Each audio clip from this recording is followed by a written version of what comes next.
we did this piece together, and I met these other actors. And they said to me, where are you studying? I said, well, I'm out of school. And they go, no, we mean acting. I go, wow, am I that bad? They go, no, you're good. And I realized years later, those are words I cannot use anymore to discuss art.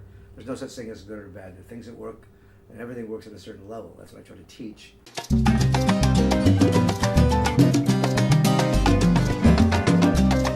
Hey Common Sensester, if you're looking for acting tips, showbiz insight, industry interviews, or just life lessons, you've come to the right place. Today, you guys are just in for the best treat ever. That's what I have to say, ever, because sitting next to me is a man who I like to call the comedy godfather of the Latino community. He is an actor, a writer, director, comedian, and producer. And one of my dearest friends. I am so ecstatic to introduce to you Mr. Danny Mora. Danny! Yo, Lydia! Hello, Danny. Hello, Danny. You know how much I love you. I love you too, Danny. And half of what you said might be true. It's all true. But I'm mostly unemployed right now. Well, thanks for remembering. Not often. You're not I'm between things. unemployed. Come on, I'll tell you why. Often. So what brought you to Los Angeles? Chevy van that I bought from the dry cleaners that I was working at. My father's fifth wife, and he had a few. And I was coming to town because I had taken a break. I thought I was in love and ended up chasing a young lady up to Toronto. And when I flew into LA, I took the airport limousine, and it stopped at Hollywood Roosevelt Hotel. Oh my goodness. I took a walk up to Cherokee Avenue, a couple blocks away, Avenue, and discovered the Don Martin School of Broadcasting, where I learned to speak around full tones just like an Anglo. And I walked in there, and they met me and gave me some paperwork. We asked me a few questions. I said, well, I'm going to come back in a few months. I'll stop by. And the months turned into weeks because the girlfriend that I thought was my girlfriend was really, how can I say politely, a drug addict and loved other things, chemicals, more than me. So heartbroken, I came back, went to the school. I walked in the door and said, hey, Danny. How's it going? You remember me? Yeah. Are you ready to jump in? I go, why? I don't know. What do I got to do? Nothing. We found you an apartment. We got you a job. You want a steak? And they sent me to Johnny's Steakhouse in Hollywood with a voucher. Amazing. I had a steak. And a couple of weeks later, I had a roommate and a job. I didn't have a ride. So I went back home, got the van, brought it to Hollywood, and spent half the time in this flea bag where I was staying and half the time in my van. And how did you get into comedy? I had a real girlfriend. After that girlfriend. After my introduction to the chemical world. And because having gone to the Don Martin School of Broadcasting, and everybody said at the school, you're never going to work in this town. It's a union town. You're going to go to Broken Bone, Wyoming, start the transmitter, get paid $50 a week. And I don't know. My brain, I can't think in chronological terms. I can start the alphabet A, B, C, somewhere around G or H. I flip around, I'm at Z. So my brain has always been on a reciprocal path. It starts at the end and comes back. So if you tell me, whatever you do, don't go to the back door. You're going to that back I'm door. going to the back door. So I went to the school. It's an amazing, absolutely amazing experience. I had part-time jobs at TV stations and radio stations, KTTV, Metro Media, was a mailroom boy, KCOP, Crosby. All local stations. All local stations, Channel 13, when there were only like 3 networks back in the day. I went there and I got a job at Cap Cities, KPOL, AM and FM on Wilton and Which Sunset. at that time, Cap Cities owned ABC? Yeah, they owned a lot. Metro Media and Cap, they had big holdings. Now it's a little different. Through the technology, we've got different ways of making money and monetizing things and stuff. But in those days, it was, strictly, 1 hour at a time. I was the mailroom guy there, and he knew I'd gone to broadcasting school, the program director. Mm-hmm. His name was Robertson C. Scott, another mentor. And one day, in the middle of nowhere, because they sent me to the Peace and Freedom Party to cover the elections. They sent me all these little quirky things that no real journalist would want to go to, because they knew I'd just love it. And one day he said, how would you like to do the 6 o'clock news on Saturday? But that's a big deal. So I worked on it all day long. I was writing. I did cassettes. Those days they were the 8-track, interviews, stuff. I got off Radio News West, AP, and I got on the air and put 3 decimal points in the Dow Jones average. People were calling up, what are you talking about? I'm losing money. So Monday after that Saturday, you got a minute? Went to the office, and he said, when someone calls you into pinch hit, don't swing for the fences. Okay, got it. And that started me on the radio path. At the station was a woman who was 13 years my senior, doing what we call traffic. That's just the designated times that commercials run. Right. She was the traffic supervisor, continuity and stuff. She put together the program. So when I was in the booth, she'd come in and I'd go, oh, who's that? And we developed a friendship. Before you know it, we left the station and took her 2 kids out of school. She sold her place. I did summer relief for all the other jocks and raised a lot of money because I was making a lot of money. Gas was 29 cents a gallon, bread was 23 cents a loaf. I was paying $64.50 a month for rent. Had this great relationship with her. We traveled all across the country. On the way back, got to New York, and people were saying, Freddie Prinz. Who's Freddie Prinz? And he was just hitting the scene. She picked up the LA Times. Comedy Store in Hollywood. She said, hey, like my mom, you talk a lot. What do you think? I went to the Comedy Store, not wanting to be on the amateur night thing. I met a comic named Dap. Not Dap Sugar Willie, but Dap. Just plain old Dap. And we would go back and forth between the Imperial Gardens On Sunset. and what do you call it? The Hyatt. Yes. There was a little room there that Yes. they were trying to do Next some to stuff. the Comedy Store. Skippy Lowe was doing comedy there eventually. He signed me up. I said, what? I got on stage, just scared out of my mind. Had no idea what I was doing. And ended up doing an encore. The MC liked me and let me go. The audience loved me. And the exact moment that I became a comic was when I was telling a story about the neighborhood that I lived in. It wasn't just Latino. There were a lot of African American cats, a lot of Filipinos, There was spicks, spades, flips. And as I got to the word flips, Filipinos, there was a siren that I could hear coming out through the window from the original room stage. And I saw it. It was an EMT. It was, a paramedic. And I just said, spicks, spades, flips, pigs. They weren't cops. But the audience loved it, went nuts, and I ended up doing a lot of time for a first timer. And Mitzi Shore, the owner and guru of comedy, said, they liked you. I want you to come back next week. Only this time, have some material. So on Lorraine's doing, the woman I met with at the radio station, I got to the Comedy Store. The mentor in this was Robertson C. Scott from the radio station. So I defied the odds. My first job ever was an after-union job. And I've never looked back. Now you're at the Comedy Store. When did you get Chico and the Man? And how did that happen? Well, I told you, when I got off the plane, I heard the words Freddie Prinz. Then I got to see him get panel on The Tonight Show with Johnny Carson. He got panel because Sammy Davis Jr. turned to Johnny, oh, come on, get the kid over here. If you were a devotee of the Carson show, the Tonight Show, you knew that only a handful of people were asked to come over, comics on their first time. Matter of fact, there were 15 since Jack Parr, Steve Allen, and Johnny Carson. And I say that because one of my clients was the last guy to ever get panel. I'm at the Comedy Store and I see Freddie Prinz, the real Freddie Prinz. He was dating Lenny Bruce's daughter. And then they did a movie of the week about his life called I Can't Hear the Laughter. And I was up for the lead role in that. Breakdown came out and I got to read for Chico and the Man. Oh, wow. He was the star.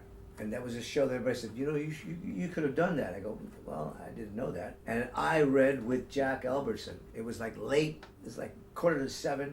They're in the rehearsal hall. Byron Allen's mother, Carolyn Folks, was the publicist at NBC at the time. So during that time when Chico and the Man was being produced, they were like the #1 show on television. So I got to meet all these people as a residual of that. But Jack came out of rehearsal hall, and I could see Scatman Crothers. I could see all these stars. They shut the door. Didn't have a lot of, all right, come here. Are you ready? I go, yeah. And we did this little reading. He goes, that's great. You're hired. What? So Jack Albertson hired me to play a character named Salvador. I got to Chico and the Man, being blessed to have these opportunities. And when I got there, I didn't know what the heck I was doing.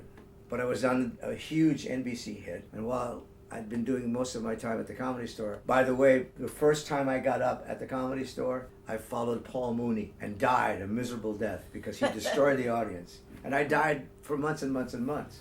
But I met an actor, Alan Rations. They were doing a little shoot. I did the shoot. So as a result of that, I ended up getting to an acting workshop run by Peggy Fury. And because she liked me, I ended up getting in tuition free. They had no scholarships. Another mentor. It all happened so quickly. I came to town, went to broadcasting school, got a job, got in the union, went to the Comedy Store, went to AFI, did a project. Now I'm at NBC. I mean, it was just whirlwind. But every step of the way, there was somebody there to guide me. You took class with Peggy Fury. Oh, God, did I. How long were you there? Over a period of like a year and a half. I don't even know what the program was because they shoved me in there. the guy who's responsible for tuition would chase me down, and then he'd say, well, I'm going to talk to Peggy. Peggy never said anything. And I knew there weren't any scholarships. But I got to Peggy through the Comedy Store. When I met Alan Rations, who was the regular on LA Law for a long time, I met a woman named Susan. She had done a small piece. She was an editor and a director, and she'd done a piece that was up for an Academy Award, like Hearts and Minds, Hearts and Flowers, like it's about Vietnam. We did this piece together, and I met these other actors. And they said to me, where are you studying? I said, well, I'm out of school. And they go, no, we mean acting. I go, wow, am I that bad? They go, no, you're good. And I realized years later, those are words I cannot use anymore to discuss art. There's no such thing as good or bad. The things that work, and everything works at a certain level. That's what I try to teach. Because good and bad are evaluations, like behavior of a pup. That's good. That's good. So these people introduced me to Peggy. And then Peggy embraced me. And what was unique about Peggy was that she suffered from narcolepsy. So while we were doing scene study classes, we'd have 5 scenes on scene night, and each scene would run, 5, 6, 7 minutes. Well, she would sit up knitting or reading or drawing because in order to stay up, to keep her both those hemispheres of the brain active, she had to be busy. So you'd be doing your little work and you'd go, she's not watching. She's not watching. She was really brilliant in the way she approached everything. Because you were not just cast in a lead role, even in a scene. First time I was on stage, I can't even remember what the scene was, but there's a piano and a couple of the actors, and I'm standing next to the piano. Well, she'd wait till like all 5 scenes would be done, and then go back and do notes from the first scene, and not miss a second.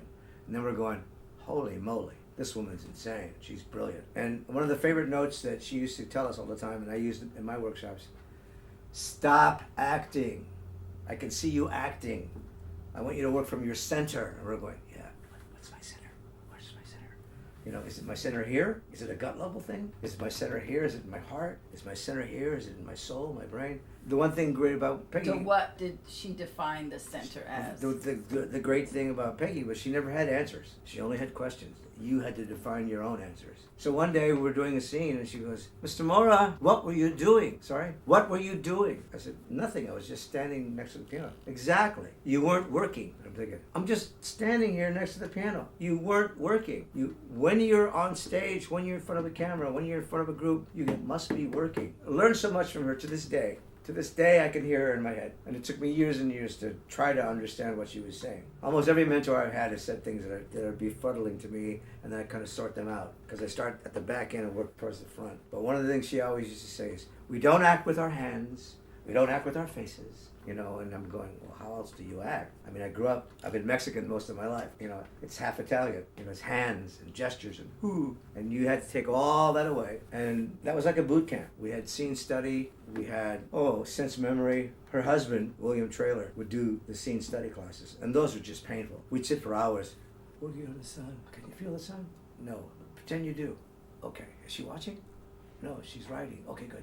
I mean, it was just bizarre, but it was a whole new world of vocabulary, a whole new world of challenge. What are some of the tools that Peggy gave you that you use today to coach students? First of all, thank you for saying tools, because a lot of the actors, comics, writers that I work with, they want to rely upon their skills, their strengths. But you have a toolbox as an actor or a writer or a comic. There are certain tools you need for certain tasks. And one of the things that Peggy used to remind us of all the time, implore us, stop acting. I can see you acting. We were confused by that at first. No indication. I'm happy. I'm sad. You could be like a stone and just be happy as a lark in the spring, just feeling it, knowing it, without indicating it. So, no indication, stop acting. And then the part that was really interesting, because I learned this as a groundling in improv and as a comic and working with writers, stop being safe. Learn to take a risk. If you don't take a chance, what's the journey? What does that look like? Well, for example, if you're a writer, you get to the end of a scene and there's no more dialogue here from your principal actor and you need to be funny and the story's about fish. Maybe here's a good place to put in something funny that advances the story. That's not really part of your structure. If you're an actor and you go to an audition and everybody in the room, 16 people who look exactly like you, some of them have better resumes than you do, it's not about skill, it's not about talent. It's about opportunity. It's about your work. So I teach my actors, this is not a job interview. You're not looking for work. You've got 2 or 3 decision makers. You could not book this time with them. It's about your work. Preparation, preparation, preparation. Your best work possible. And then you get to the end of a scene. What's going to separate you from the other 16 actors in the room? Maybe at the very end, you put a little button on the scene. Hopefully, from the material that the writers actually created, there's a moment where they're talking about a goldfish.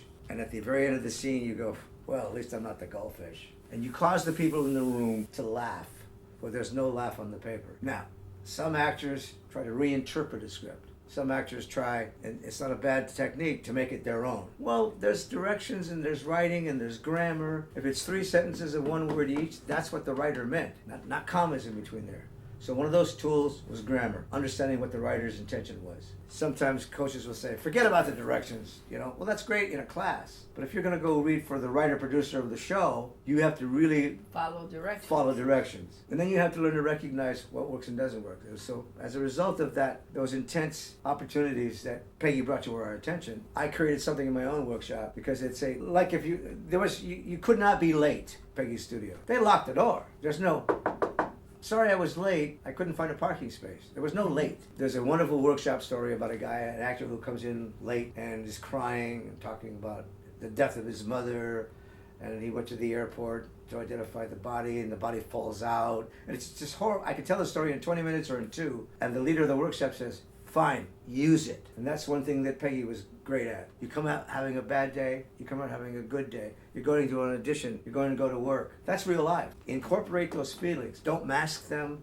Stop acting. You were in class with Peggy. You were at the Comedy Store. When did you start doing workshops at the Comedy Store? Part of my job at the Comedy Store was to be a gatekeeper. I'd arrive at the store at 3 o'clock in the afternoon. People would start lining up. You have no idea. It was like overnight. It'd go from 10, 15 people to 150 people waiting to get in. So I stood on top of the planter in front of the steps to the Comedy Store, and I give a speech about, this is not an audition. This is a chance for you to get on stage and do a few minutes of material. No one's going to watch you. No one's going to offer you a job. Please, if you're an impressionist, let me know before I sign you up. It's not fair to the room that we hear Ed Sullivan 3 times in a row. And don't do Richard Pryor's material and tell me it's your material, or you're doing an impression of Richard.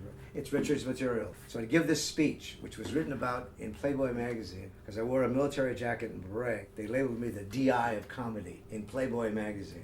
I never looked at the pictures, I just read some of the articles, but I heard about that. But I would stand out there, and these people would ask me questions. Well, how did I do? I go, didn't do well. I mean, how did you feel like? Well, it was really scared. Well, that's what we saw. We saw a scared guy, or a scared woman, or a scared fish. I saw some weird stuff on the amateur night. And God bless Mitzi, she actually patented the phrase, or copyrighted the phrase, or owned the phrase potluck night, and refused to call it open mic or amateur night. But running the room for her, she'd say, well, if you see somebody you like, tell me. Eventually that led to the Westwood Comedy Store, where I saw a guy from San Francisco named Robin Williams.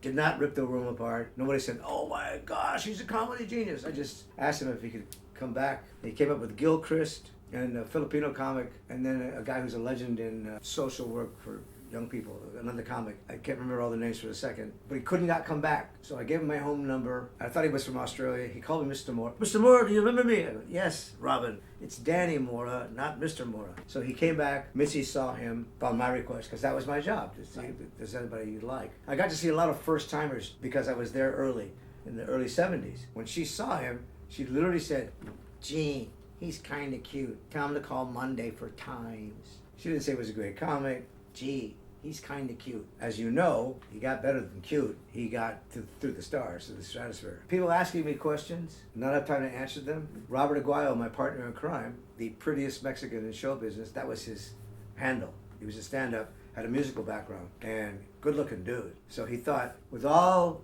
due respect to Vicky Carr, please welcome the prettiest Mexican in show business, which was funny. Vicky Carr was a huge star in music.